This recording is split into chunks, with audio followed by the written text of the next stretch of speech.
सोचिए, एक लड़का बिहार का ना मुख्यमंत्री की कुर्सी पर बैठा था, ना उसके पास कोई सत्ता, ना कोई ताकत, लेकिन उसके नाम पर लाखों बेरोजगारों ने उम्मीद की लौ जलाई। आखिर क्यों? क्या सिर्फ एक नेता ऐसा कर सकता है, या किसी दिल से निकली आवाज थी जो सीधा जनता के दर्द से जुड़ी थी?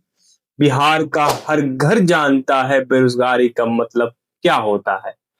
माँ बाप की आंखों में वो सवाल, बेटा पढ़ लिख तो गया, अब नौकरी कब मिलेगी।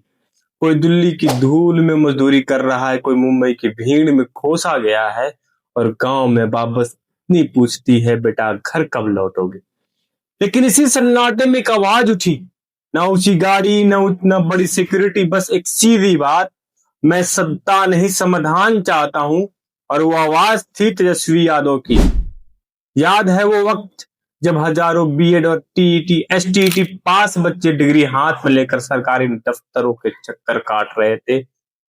एग्जाम होता था, रिजल्ट आता था, लेकिन बहाली सालों तक फाइलों में दब कर धूल खाती रह जाती थी। तब पहली बार किसी ने विधानसभा से लेकर सड़क तक कहा, शिक्षक की नौकरी एहसान नहीं, हक है इनका। और ये आवाज थी तेजस्वी की। उसने सरकार पर दबाव बनाया, धरना दिया, बहस की, और पहली बार इतने बड़े पैमाने पर टीचर भर्ती शुरू हुई। हजारों घरों में पहली तनख्वाह आई। किसी ने कहा यह राजनीति है, पर जिनके घर चूल्हा जला उन्होंने कहा ये उम्मीद है। जब उनके पिताजी जेल में थे, लोगों ने कहा अब आरजेडी खत्म हो गया।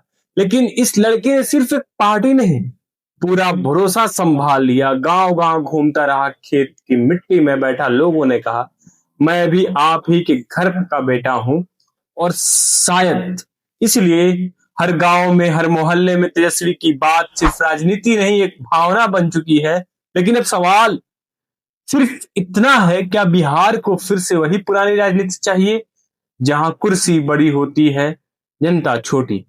या फिर से वो नया चेहरा चाहिए जो सत्ता नहीं समाधान की भाषा बोलता हो, जो जनता के बीच बैठता है, उनके साथ रोता है, और कहता है मैं बदलूंगा बिहार?